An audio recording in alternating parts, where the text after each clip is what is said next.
If you work with essays, research papers, reports, or any document that needs proper academic formatting, this quick Microsoft Word tutorial is going to save you a lot of time. Today, I'm going to show you how to switch citation styles in Microsoft Word in just a few clicks. Whether you need APA, MLA, Chicago, or another format, Word makes it easy to update your citations and bibliography without rebuilding everything from scratch. If this video helps, make sure to hit the like button and subscribe for more simple software tutorials like this one. Alright, let's jump right in. First, open Microsoft Word. You can do this from your desktop, start menu, or apps list, depending on how you normally launch it. Once Word opens, go ahead and open the document you want to work on.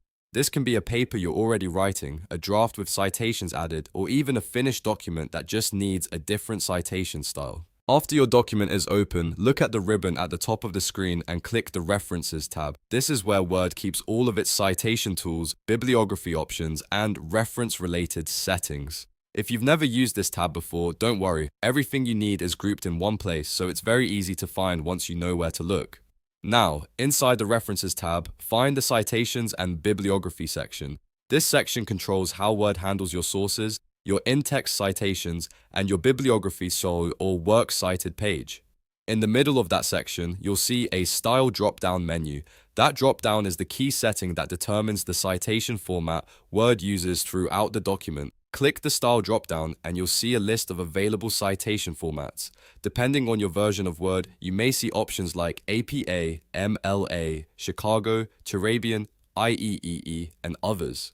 Choose the style you want to use for your document. For example, if your professor wants APA formatting, select APA. If your paper needs MLA, select MLA instead. Word will immediately apply that citation style to the document's citation tools. Once you change the style, Word will use the selected format for new citations you add from that point forward. It will also update the bibliography formatting so your references match the style you chose. That means you can switch from one style to another without manually editing every citation line by line, which is a huge time saver when you're working on academic or professional documents. If your document already contains citations, take a moment to review them after switching styles. In most cases, Word will adjust the formatting automatically, but it's always a good idea to double-check your in-text citations and bibliography to make sure everything looks the way you expect. This is especially important if you're switching between styles with different rules for punctuation, capitalization, or author formatting.